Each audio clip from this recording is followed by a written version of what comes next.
host this year. And a couple of games in our evening session. We've got the 8 versus 9 matchup ending on a walk-off. Ohio State advancing to a walk-off home run to play the 3-seed Minnesota. Up in that leadoff spot, one of the best hitters not only in the Big Ten but in the country. Yeah, and the best. Schlotterbeck, and it will be Schlotterbeck who gets her 27th appearance of the season. Yeah. They have, in fact, the best fielding percentage in the Big Ten coming into the conference tournament.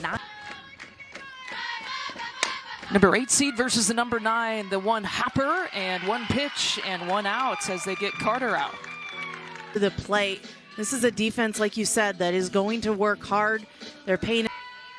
And take some swings at the plate. Another ground ball to Madison Runyon. So 2 up and 2 down. And Runyon has fielded pitching circle, who I kind of expected to start, quite honestly, Lisa. Comes and catching up with that late break. You on your toes a little bit and not allow you to settle in. And an easy blooper to the shortstop, Sammy Wood. But they elect to go with the freshman, Jalen Adams. McConney in the leadoff spot for Maryland. Ground ball that's hard to handle. It goes off the glove of Baines. And so Kylie Goff in the 2 spot. This is a Maryland team that has right behind her, but tell me about Jada McFarland. I think Jada McFarland is a phenomenal hitter. Nancy hitter. And that pitch is too far. Inside, right on that. A freshman, Tori Bennett for Iowa. And I think this is the time, too, where you have to clean up your defense. If you're making air being as clean as possible to get these outs. McFarland hits a deep one over to left center and over by the warning track. Klosterman makes the find a way to plate some runs. 2 home runs, the 2 doubles. Greco with the check swing, and they go home. The little toss to home. The tag is made, and the out is made. You have to know where you're throwing. If this gets some Adams in the circle, she needs to know to make the throw. A beautiful. Be interested to see how these teams play it. There goes Greco. The throw is cut off by the shortstop Bennett. Throw back to third base, and she's out. No, she's set. As Goff goes back, just no space for her to get back. And so runners will stay at second and third, and a fly ball to left field, so that'll end the inning. The pitch as it curves away from the plate. That one not even near the strike zone, but yet White. Lecker takes one to right field. And battling that sun, that's Schlotterbeck, who has slid over to it, then rewarding some of the upperclassmen. Here's the 2-2. Baines puts it in the air. And charging in is McFarland for out number 2. Now, all 3 of the outs that she's thrown so far have a pitch down the middle, if that's what gets your mind right. Got her looking. How about that? Courtney Weish fighting all. Amelia Leck will lead things off and immediately swings at that first pitch. A diving stop, the throw to first, and she got her. All 52 games of the regular season at third base. Jones looking for a similar pitch now. Right down the third baseline, handled by Jackson. The throw is made. And so the shortstop and third base series. Always interesting when you play a team for a 4th time in the regular season. Off speed, and she pops it up as it's freshman to freshman. And Bennett makes the grab. Roman, who she's faced here so far. Briley Klosterman will be the Flint. The 1-0. Bouncer to the right side, and one away. For the be a righty-lefty matchup here. Jackson tries to lay down the bunt. It'll be foul ball, so she'll have to come on back. In and out. Great strikeout right there. Back-to-back strikeouts, as a matter of fact.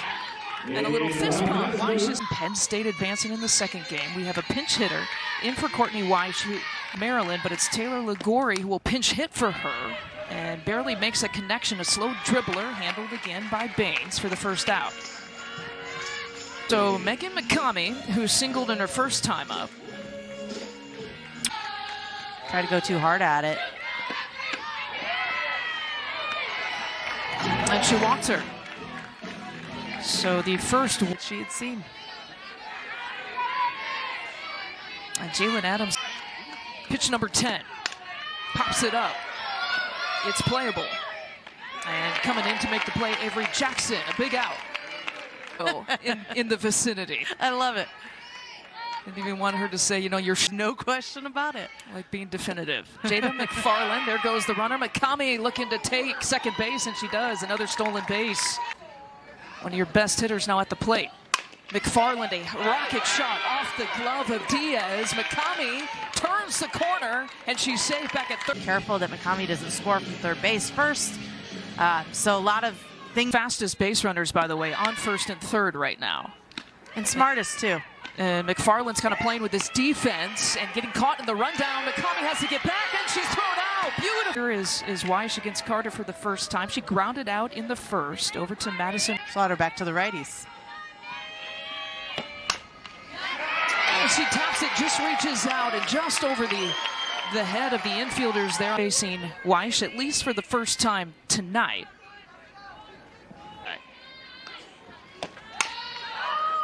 And Roman puts it in the air as McFarland takes care of it.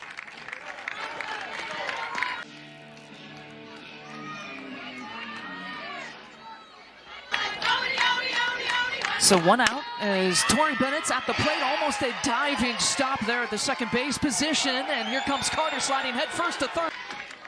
To a specific base, and then at the moment she was Third base in this game. We'll see what the Hawkeyes can do with this kind of opportunity.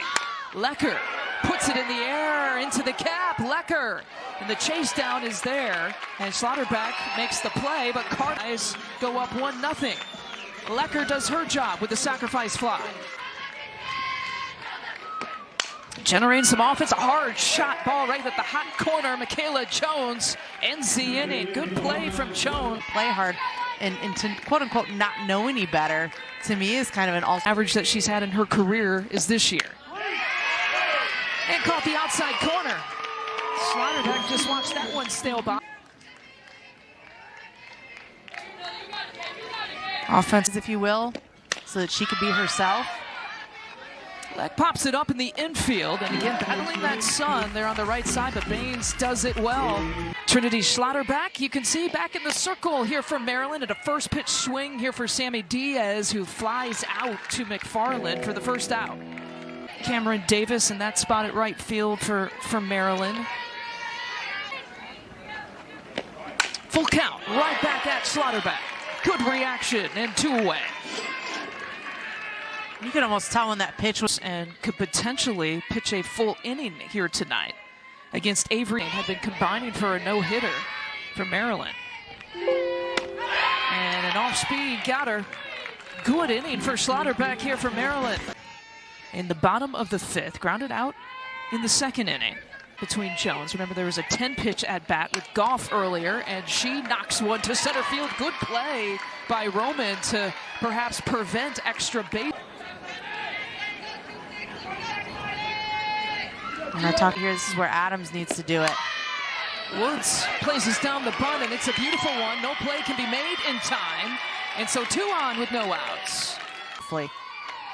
So how about this turn of events? Courtney Weish places down the bunt and moves the runners over, so she does exactly what she needs to do. Comfortable. Again, another situation where you have to know the game plan. We saw them beautifully. McCamey bloops one. The diving catch is made at center field. Tatiana Roman with a huge defensive play.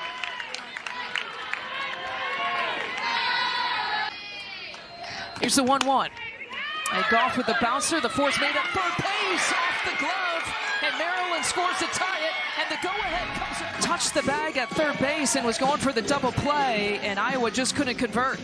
Yeah, and I'm questioning a little bit when Avery Jackson got the ball, obviously.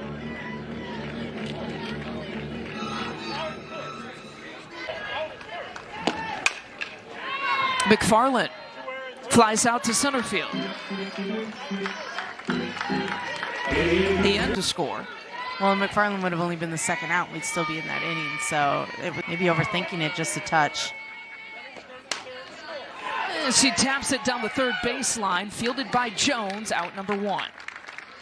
And Iowa softball history.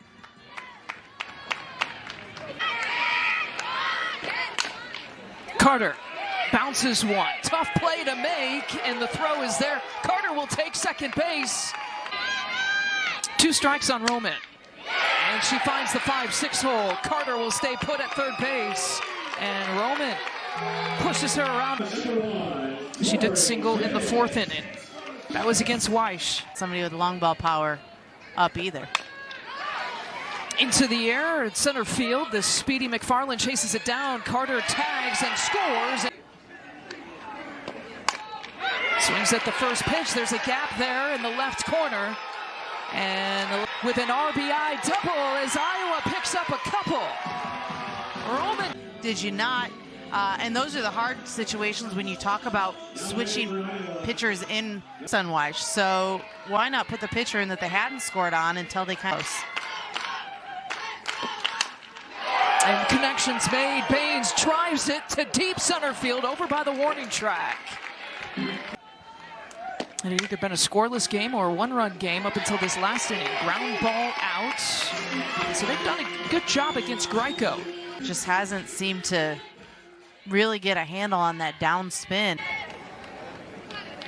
Payoff pitch is high. And she walked her. Just the second walk of the game, though. Just a second free pass for Adams. A sophomore. She grounded out looking for her first hit. So perhaps Amelia Leck is. I'd hate it. Payoff pitch, a hard hit ground ball. Iowa was thinking about turning to join for the lead runner, and the out can't even be made. Yeah, 3 hits, the 1 earned run. She only has that 1 strikeout, but not typically a strikeout. Who got to second base on the air by Tori Bennett. Throwing her pitches. Fly ball to right field as Carter handles it. So 2 outs. Big out there just to get that pop fly. Did not allow Schlotterbeck. Hard hit ball, and it's right at Jackson who makes the play, and Iowa once again dials it up defensive. In her first at-bat. That's her strikeout. Zone. Diaz reaches out off the glove of Weish, and Diaz will be aboard. He's getting some playing time. The 3-1. Walked her.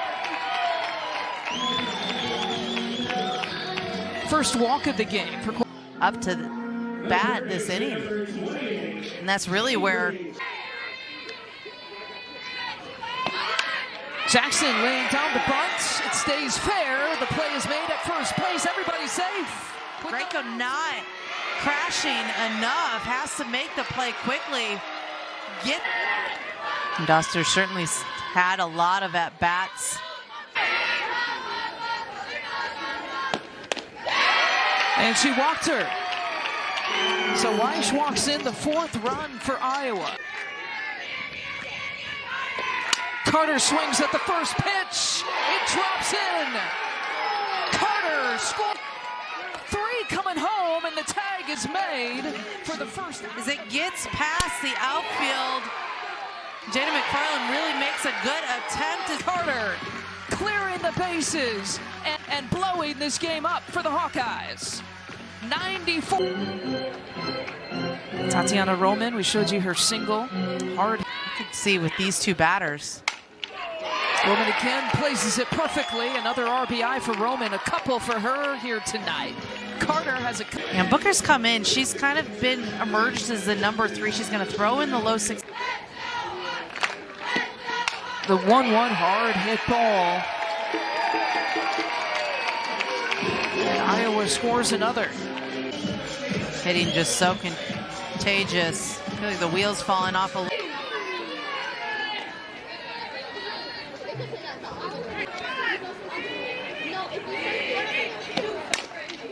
Ground ball. And fielded for the final out. Pinch hitter Sydney Lewis at the plate.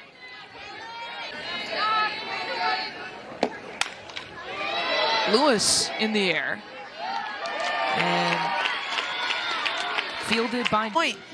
In spite of the fact that the score is 7-1, it's arguable that he last year he felt like was kind of his first year to really settle in. Bouncing ball to Jackson at third base, and the out is made. And this is no doubt the batter that you want up at one point after those couple of wins against Oregon and Oklahoma State that I had mentioned. And McFarland goes fishing for it. It's a complete game win here for Jalen and gets the first win in the Big Ten tournament since 2018 for the Hawkeyes against Maryland. And the Iowa Hawkeyes will have a tall task against the #1 seed in the Big Ten.